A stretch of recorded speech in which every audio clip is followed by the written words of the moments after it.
भारताचे पंतप्रधान नरेंद्र मोदी इन्होंने कल रात को दिए हुए बयान में कहा कि पेट्रोल डीजल का कम इस्तेमाल करो, सोना चांदी कम खरीदी करो। ये तो चुनाव के बाद होना ही था। क्यों झूठ बता रहे थे कि हमारे पास बहुत पेट्रोल है, बहुत डीजल है। आने वाले दिनों में पेट्रोल और डीजल के भाव कम से कम 30-40 रुपए से बढ़ने वाले हैं। अब वो घोड़ा सस्ते में बेचने वाले हैं, गाय सस्ते में बेचने वाले, भैंस सस्ते में बेचने वाले। जय मोदी करते हुए गाय घोड़े भैंस पे बैठो और चलो अपने सफर के लिए, क्योंकि पेट्रोल डीजल मिलने वाला नहीं है। अचानक क्या हो गया मोदी साहब को कि बोलने लगे कि कम इस्तेमाल करो? अपने पास तो बहुत ज्यादा था, कम कैसे हो गया? अपने पास पेट्रोल डीजल है ही नहीं। ये सब नौटंकियां बंगाल के इलेक्शन तक थी। अब महंगाई देखो कैसे बढ़ेगी। सोना चांदी क्यों कम खरीदी करो भाई? क्या हो गया? क्योंकि तुम्हारे चलन में जो लफड़ा हो रहा है, वो चलन के लफड़े की वजह से तुमको सब ये सामने दिख रहा है। ईरान से जो तुमने संबंध खराब कर दिए हैं, उससे तुम्हें पेट्रोल डीजल की चिंता पड़ी हुई है।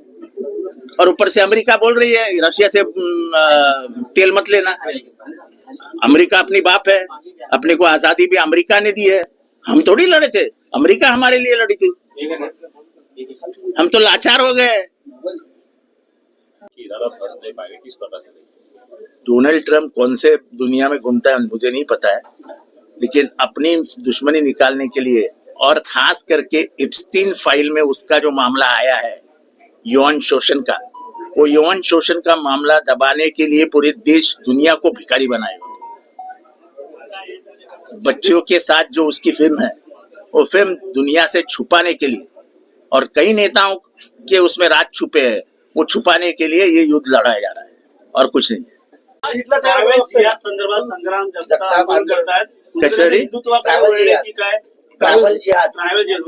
बघा, काहीतरी करून हिंदू मुसलमान संघर्ष पेटवायचा। पेट्रोल जिहाद करा ना। चला, आमचा चॅलेंज आहे, संग्राम जगतापकडे 4-5 इम्पोर्टेड गाड्या आहेत। अशी एकही इम्पोर्टेड गाडी नाही जी संग्राम जगतापकडे नाही। प्रचंड पैसेवाला पोरगा आहे तो, त्याचे वडील प्रचंड संपत्ती, प्रचंड मालमत्ता आहे त्या घराण्यात। त्यांनी सांगावं हे सगळं पेट्रोल डिझेल मुसलमान देशांकडनं येतं, मी नाही वापरणार आजपासून, आणि जावं सगळीकडे घोड्यानी। मी पहिला जाईन सत्कार करायला, घोड्यानी नाही जाणार, मी माझी गाडी घेऊन जाईन कुठे नगरमध्ये। एवढा पैसा आहे, घ्यावे 4 घोडे, बनवावी घोडा गाडी, नाही तर बसावं घोड्यावर, रपेट करावी दररोज। हिंदुत्ववादीकडे आता कुठेतरी ते पहिले संग्राम जगताप पहिले गेले ते काय म्हणतात ना, ते बाडग्याची बांग जोरात असते। ते नवीन जातात ना हिंदुत्ववादी, त्यांच्या बांगाला जोरात असतात। जे जुने हिंदुत्ववादी ते शांत असतात, ते त्यांचं काम करत असतात। मंत्री नितेश राणे यांनी म्हटलेलं आहे जे लवंड्यांसोबत झालं, तुमच्या राज्यामध्ये तुम्ही खून पाडले तरी कळसाला धक्का लागत नाही, तर संग्राम भंडाऱ्याला तुम्ही काय करणार आहात? काही करणार नाही।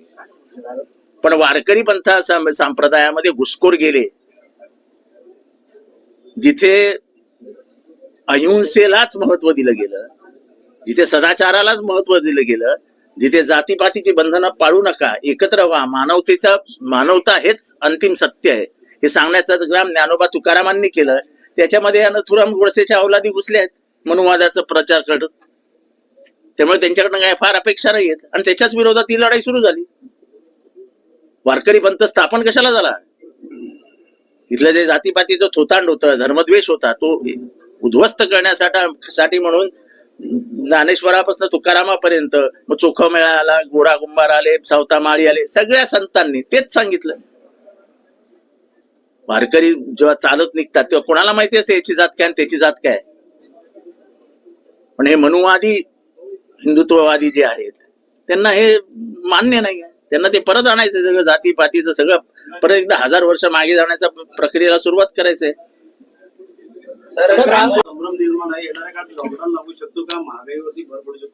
हे बघा, आपल्याकडे ना पेट्रोल आहे ना डिझेल आहे।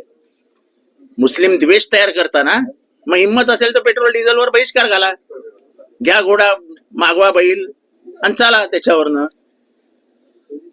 मुसलमानांवरती प्रचंड द्वेष, धर्मांधता ही शिकवतात ना हे सरकार। मुसलमानांच्या वस्तूंवर बहिष्कार टाका, मुसलमानांवरती बहिष्कार टाका, पेट्रोल आणि डिझेलवर टाका ना. नाहीतरी वेळ आणलीच ना मोदींनी सांगण्याची की पेट्रोल डिझेल कमी वापरा. ती का आली? काय आपल्याकडे पेट्रोल डिझेलच नाहीये. ते नशीब इराण थोडं तरी भारताच्या बाबतीत संवेदनशीलता दाखवतात, कारण का जुने पुराणी दोस्तीचे संबंध होते आपले इराणशी. त्यांनी जर ते हॉर्मुझ चॅनल बंद केलं तर आपल्याकडे रिक्षाला पेट्रोल मिळणार नाही अशी परिस्थिती होईल. त्यामुळे महागाई येत्या काही दिवसामध्ये कधी पाहिली नव्हती अशी महागाई पाहायला मिळेल. ये चुनाव जीत चुके हैं. देखो, एसआईआर जब लाया गया तभी से कहा जा रहा था कि एसआईआर से जो वोट काटे जाएंगे उसका परिणाम उस चुनाव पे होगा. अभी महाराष्ट्र में भी एसआईआर चालू है, लोग उसको गंभीरता से नहीं ले रहे हैं. अगर गंभीरता से नहीं लेंगे तो इनका जो मशीनरी है, जो सरकारी लोगों का इस्तेमाल करके नाम काटते हैं, उसका फायदा उनको होता है. और बंगाल में भी वही हुआ. बंगाल में ममता दीदी 31 लाख वोटों से हारी है और 90 लाख वोट काटे गए हैं. 90 लाख वोट काटे गए. बंगालमध्ये एसआयआरचा परिणाम होणार होता हे सर्वश्रुत होतं. बंगालमध्ये 91 लाख वोट कापले गेले. बीजेपी मध्ये आणि टीएमसी म्हणजे तमिळ मनीला काँग्रेस, तृणमूल काँग्रेस यांच्यामध्ये आणि बीजेपी मध्ये 31 लाख मतांचा अंतर आहे आणि 31 लाख मते एसआयआर मध्ये गेली आहेत. हे बरोबर कॅल्क्युलेटेड मूव्ह होती. आणि महाराष्ट्रात सुद्धा हेच होत आहे. महाराष्ट्रामध्ये कोणीही एसआयआर कडे लक्ष देत नाहीये. एसआयआर मुळे अनेक गळे परत कापले जातील. ही ठरवलेली बीजेपीची पॉलिसी आहे. सर, नितेश